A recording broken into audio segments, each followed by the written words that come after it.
ఇది ఏం పశువులు ఇక్కడ ఏమి ఉన్నాయన్నా క్యాటిల్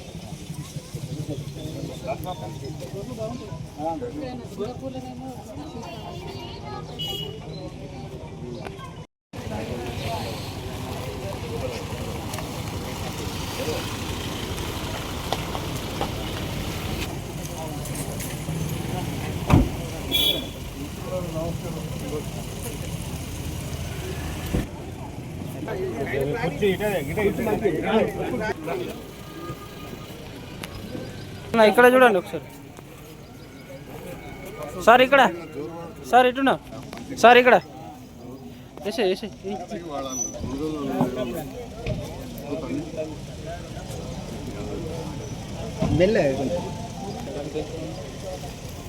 రైట్ సార్, ఇక్కడ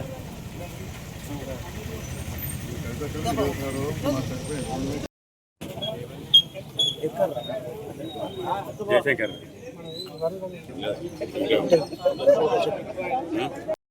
తిరుపతి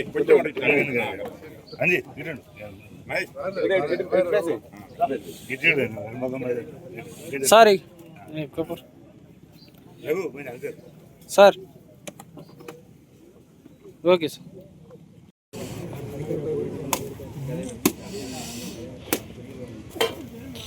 ఫోటో ఎలక్షన్ అన్ని కలిపి అన్ని కలిసి స్లాబ్ వేసి అదిలో స్లాబ్ ఇవైతే పడతాయి.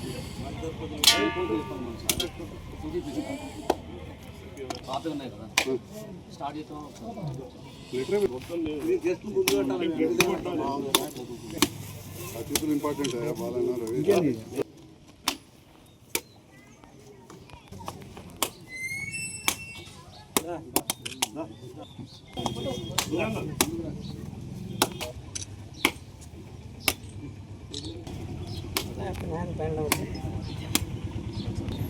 ఆల్రెడీ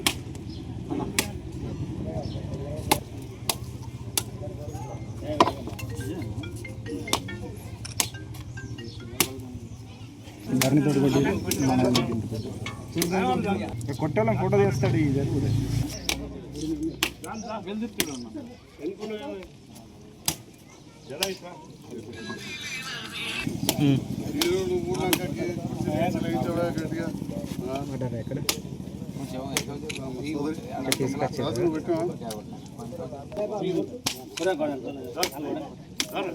రవాణా సార్ తీసుకొని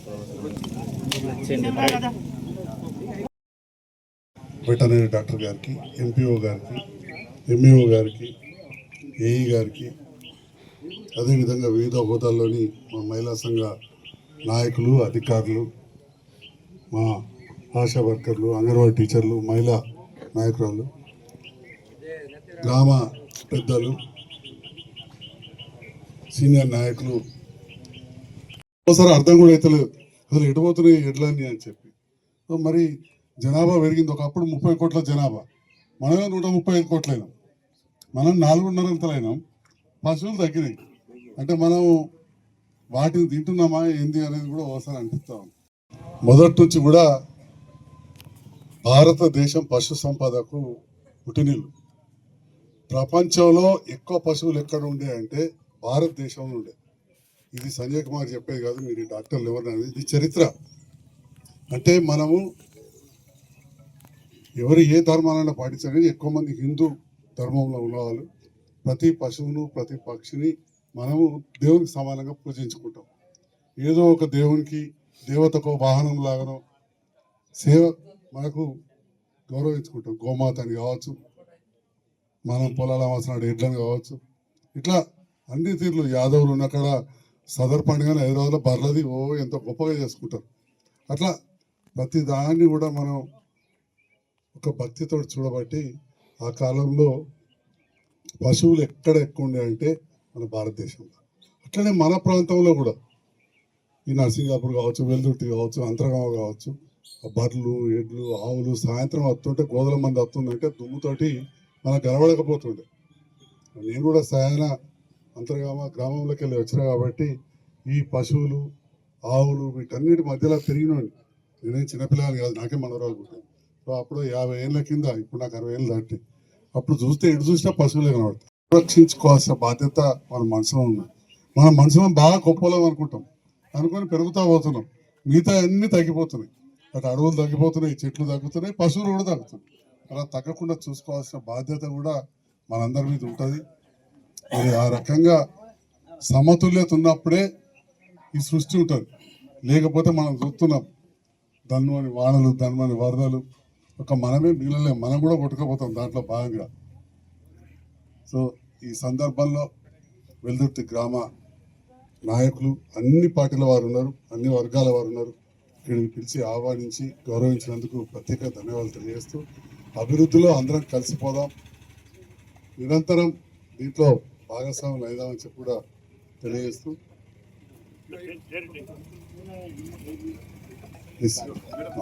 గ్రామానికి సంబంధించి ఈ పశువులను కాపాడుకునే విషయంలో, ఎందుకంటే వేరే సబ్జెక్ట్ యొక్క మాట్లాడు, పశువులను కాపాడుకునే విషయంలో డాక్టర్ నరేష్ గారు, మేడం గారు, ఇక్కడ రోడ్డు విషయం కూడా నా దృష్టికి వచ్చింది. మొన్ననే ఈ గారితో కాంట్రాక్టర్తో మాట్లాడినా, బావోజ్పల్లది కూడా అట్లే ఉండే. బావోజ్పల్లది ఎట్లయితే అయిందో ఇది కూడా తప్పకుండా చేయిద్దాం, కొద్దిగా వెనక ముందు కానీ తప్పకుండా. ఇక్కడ రెగ్యులర్గా ఉండే లైఫ్ స్టాక్ అసిస్టెంట్ ఇక్కడ నరేష్ ఉంటారు, ఇప్పుడు ఫుల్ టైం ఉంటారు. కాబట్టి రాములు అయితే మీకు తెలిసినండి, పాత ఆయన, రాములు పాత ఆయనే. మరి ఇక్కడ పశు సంపద ఉన్నదాన్ని రక్షించుకునే విధంగా, ఇంకా పశు సంపదను పెంచుకునే విధంగా మన రైతన్నలందరూ కూడా కృషి చేయాలి. దాంట్లో భాగంగా నా సహకారం కూడా ఉంటుందని చెప్పి తెలియజేస్తూ సెలవు తీసుకుంటా. Thank you.